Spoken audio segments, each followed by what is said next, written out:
Page 164, Joseph, just outside Havana Harbor, 1939, 18 days from home. Joseph tried to hang on to the chair, but his father was still strong enough to yank it out of his hands. Papa stacked it on the tower of the furniture he'd already piled up against the door. "We can't let them back in," Papa cried. "They'll come for us and take us away." It had taken Joseph and his mother a night and a day to put their cabin back together after Otto Schindick and his goons had torn out the place up.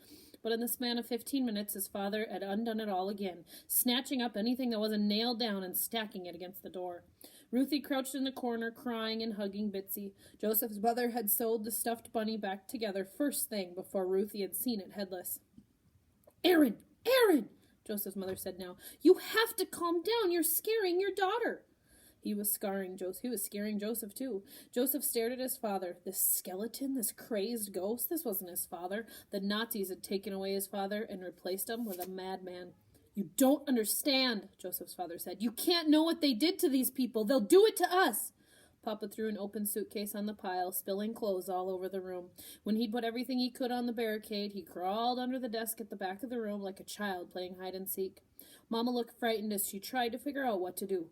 "Ruthie," she said at last, "put your swimsuit on and go to the pool." "I don't want to go swimming," Ruthie said, still crying in the corner. "Do as I say," Mama said. Ruthie pearled herself away from the wall and picked through the clothes on the floor to find her swimsuit. "Joseph," Mama said, and low enough for him to hear, "I am going to the ship's doctor for a sleeping draught for your father, something to calm him. I'll take Ruthie to the pool, but I need you to stay here and watch your father." Papa was still curled up into the ball under the desk, rocking and muttering to himself. The idea of being here alone with him filled Joseph with dread. "But if the doctor knows he's unwell, they might not let us into Cuba," Joseph said, desperate to find some reason to keep his mother with him. "I'll tell the doctor I'm anxious and haven't been sleeping," Mama said. "I'll tell him the draught is for me." Joseph's mother helped Ruthie finish putting on her swimsuit, and together they were able to pull the hired pile of furniture far enough away from the door to open it. Joseph's father, who had been so set on building the barricade just minutes before, was so lost in his own mind he didn't even notice. Joseph didn't know what to do with himself, so he started to put the room back together. Papa stayed quiet and still under the desk. Joseph hoped he had gone to sleep. Mama came back within minutes, and Joseph felt an immense sense of relief until he saw the dull, panicked look Mama wore, and he got scared all over again. She stumbled as she entered the cabin like she couldn't remember how to walk, and Joseph hurried to help her on one of the bed. "Mama, what is it? What's wrong?" Joseph asked. I told the doctor the sleeping draught was for me," she said, her words, "and he made me take it right there." "You drank it?" Joseph said. His mother's eyes fluttered. "I had to," she said. After I told him couldn't let him know Aaron was the really one who..." Mama's eyelids closed, and she swayed. Joseph panicked. She couldn't go to sleep. Not now. How was he supposed to take care of his father? He couldn't do this alone. "Mama, don't go to sleep." Her eyes jerked up again, but they had lost their focus. "Your sister," she said. "Don't forget your sister. She's at the pool." Her eyes flickered closed again, and she rolled back into bed. No, Joseph said. He tried patting his mother on the cheeks to wake her up, but she was out cold. Joseph got up and paced the room, trying to think. With his mother asleep, he had to watch his father every second. Joseph glanced at him under the desk. Papa was quiet now, but the slightest thing could set him off. Joseph couldn't go for help anyway. If anyone knew his father was unwell, he'd be barred from entering Cuba. But Joseph also had to go get Ruthie at some point and make sure she got dinner and was put to bed. Suddenly, Joseph was the man of the family, the only adult in the family, whether he wanted to or not. "Have you ever seen a man drown?" Papa asked, and Joseph jumped. Joseph wasn't sure if Papa was talking to him or just talking, but he was afraid to answer, afraid to break the quiet spell his father was under. His father kept talking. After the evening roll call, they would choose someone to drown, one every night. They would tie his ankles together and his hands behind his back and tie and gag around his mouth, and then they would hang him upside down with his head in a barrel, like a fish, like a big fish on a pier, hanging upside down by its tail. They would fill the barrel with water, slowly, so they could enjoy the panic, so they could laugh, and then the water would rise high enough to cover his nose, and he would breathe in water because there was nothing else he could do. He would breathe in water like a fish, only he wasn't a fish, he was a man. He would thrash around and breathe water until he drowned upside down. Joseph's breathing stilled. He caught himself hugging Ruthie's stuffed bunny tight. "Every night they did it, and we all had to stand and watch," his father whispered. "We had to stand and watch, and we couldn't say a word, couldn't even move a muscle, or we would be next." Tears rolled down Joseph's cheeks. He thought about how he'd treated his father at the Cuban's doctor examination, how he'd made his father believe he was back in that place where he'd seen so many awful things. "I can't go back there," his father whispered. "Can't go back." His father closed his eyes and put his head between his knees, and soon he was asleep. Joseph sat with his sleeping parents until the cabin started to get dark, and he couldn't put off finding Ruthie any longer. He would just have to be quick as he could. Joseph left the cabin and found his sister splashing around the pool with the older kids. Joseph asked a steward to bring their dinners to the cabin tonight, and as he led Ruthie back, he congratulated himself on surviving the first day as an adult. Until he opened the door and his father was gone. Joseph dropped Ruthie's hand and got down on his hands and knees to search under the beds, but his father wasn't there. He wasn't in the cabin at all.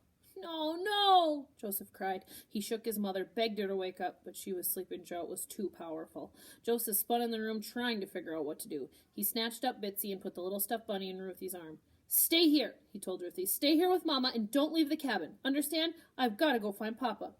Joseph ran out the door and into the passageway. But where to now? Where would his father go? Papa hadn't left the cabin the whole trip, and now he decided to leave?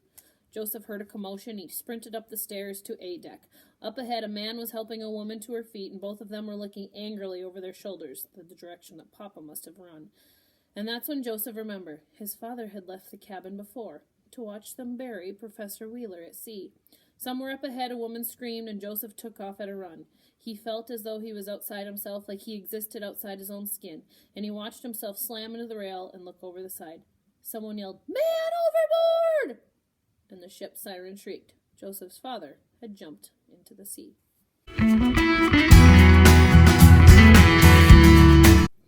Isabel, Somewhere on the Caribbean Sea, 1994, 3 days from home, on page 171. Isabel woke to a warm orange glow on the horizon and a silver sea stretching out before them like a mirror. It was though the storm had been some kind of feverish nightmare. Senor Castillo woke up from his nightmare too, parched like a man who'd been lost in the desert.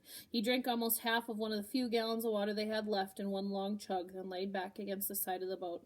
Isabel worried about her mother. For Mommy, the nightmare was just beginning. The illness she'd felt as the storm began had gotten worse in the night, and now she had a fever hotter than the rising sun. Lito dipped a scrap of shirt into the cool seawater and draped it across his daughter's forehead to cool her, but without the aspirin from the lost medicine box, there was no way to bring the fever down. "The baby," Mommy moaned, holding her stomach. "The baby will be fine," Lito told her. "A good, strong, healthy baby boy."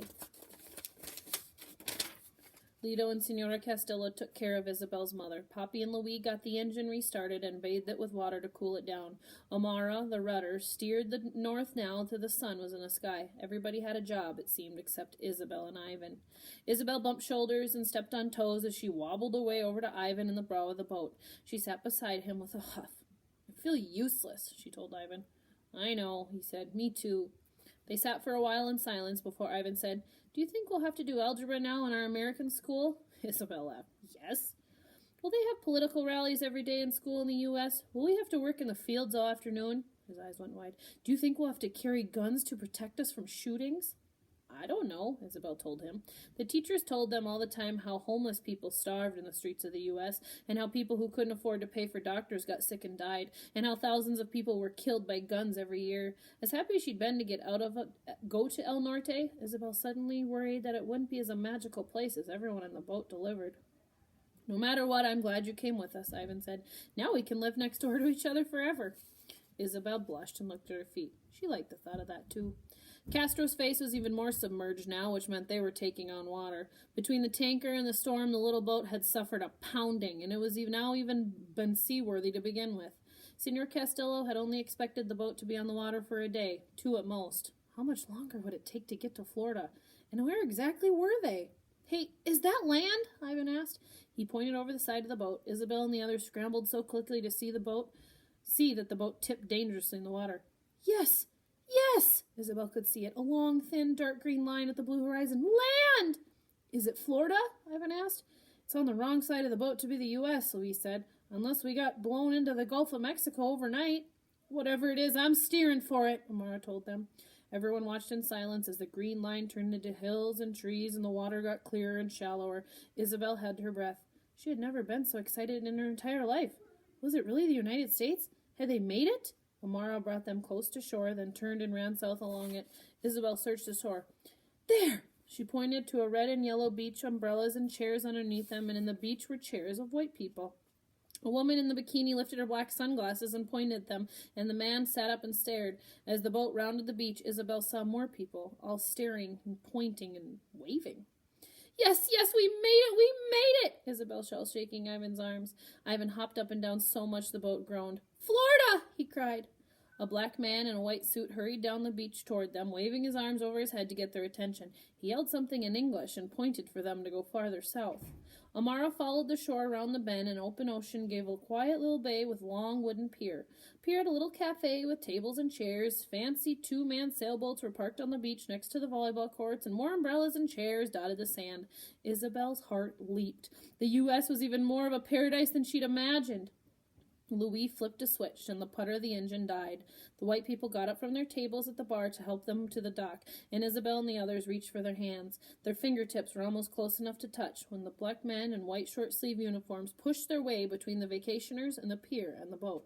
One of them said something in a language he didn't understand. I think he's asking us if we're from Haiti, Lito said to the others on the boat. We are from Cuba, he said slowly in Spanish. You're from Cuba? The officer asked in Spanish. Yes, yes, they cried. Where are we? The puppy asked. The Bahamas, the man said. The Bahamas? Isabel's mind went back to the map of the Caribbean on the wall of her schoolroom. The Bahamas were islands north and east of Havana, directly above the middle of Cuba, a long way east of Miami. Had the storm really taken them that far off course?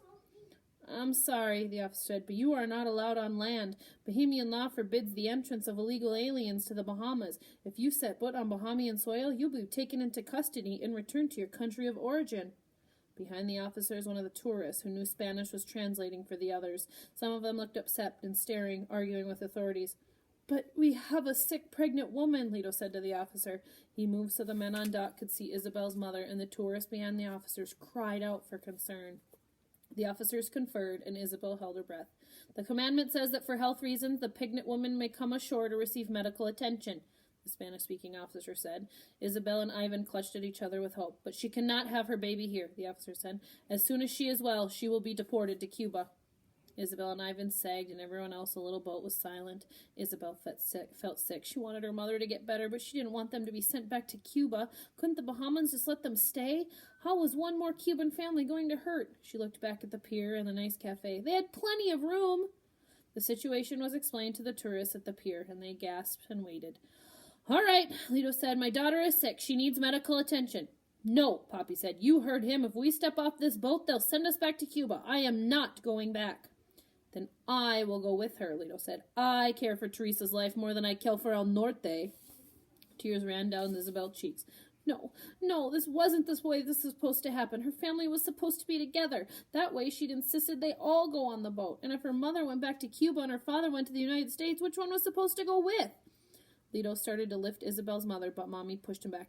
No, Isabel's mother said. But Teresa, Lito said. No, I don't want my baby to be born in Cuba. But you're ill. You can't take another ocean voyage, Lito argued. I will not go back, Mommy said. She reached up and took her husband's and daughter's hands. I will stay with my family. Relieved, Isabel threw herself into her mother's arms. She was surprised when she felt her father kneel down in the boat and hug them both. Sounds like we're leaving then, Louis told everyone in the boat. Before they could get the engine restarted, one of the tourists tapped down a bottle of water to Senor Castillo. Soon the rest of the tourists were hurrying back and forth to the cafe, buying bottles of water and bags of chips and tossing them into everyone's hand on the boat. Aspirin? Does anyone have aspirin for my mother? Isabel begged. Up on the dock, an old white woman understood. She quickly dug around in her big purse and tossed a plastic bottle full of pills to Isabel. Thank you, Isabel cried. Her heart ached with gratitude toward these people. Just a moment of kindness from each of them meant a big difference between death and survival for her mother and everyone else on the little raft. By the time they finally restarted the engine and Amara swung them around to leave, they had more food and water than they had brought with them to begin with. But they were farther away from Florida and freedom than they had ever been before.